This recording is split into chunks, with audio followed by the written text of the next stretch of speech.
ज्यांच्याबरोबर आम्ही बसलो त्यांची नवरी काय करवली सुद्धा पळत मालामाल झाली असतात काही उमेदवार पळवण्यापर्यंत नाही, त्या सूचकाला सुद्धा 2-2, 3-3, 4-4, 5-5 लाख त्या सूचक. स्थानिक स्वराज्य संस्थांच्या निवडणुकीमध्ये उमेदवारांची पळवापळवी यावर प्रकाश आंबेडकरांनी सांगितला किस्सा सगळे हसायला लागले आणि एकच हास्य पिकला. उमेदवार मालामालही झाले. यावेळेस उमेदवार पळवापळवी नाही तर सूचकही 4-4, 5-5 लाख घेत आहेत.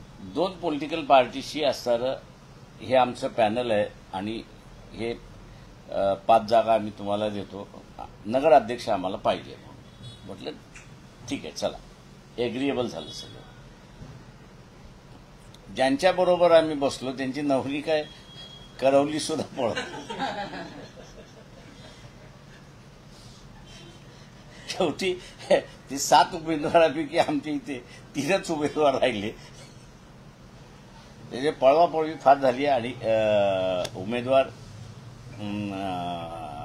ज्याला आपल्याला म्हणता येईल की मालामाल झाली असणारे काही उमेदवार हे आहे. नगरपालिका मेन्शन करत नाही आहे.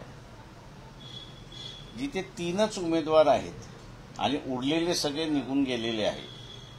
तुम्हाला तिथे 3 उमेदवार त्यांच्या बिनविरोध निवडून आलेत अशी परिस्थिती आहे. हे यावेळेस पैशाचा नुसतं उमेदवार पळवण्यापर्यंत नाही, पण सूचक जो आहे त्या सूचकाला सुद्धा 2-2, 3-3, 4-4, 5-5 लाख. एकाने मला फोन करून विचारलं, सर मी विड्रॉ होतोय. म्हटलं काय? 5 लाख म्हणतात. तर म्हटलं विड्रॉ हो तू म्हटलं होतं, पण त्याची फॉर्म भरण्याच्या अगोदरच त्यांनी असं पण एक म्हटलं अगोदर असं कर, त्याला दुसरा म्हटलं सूचक तरी दे. हा ते तेवढं करतो मी.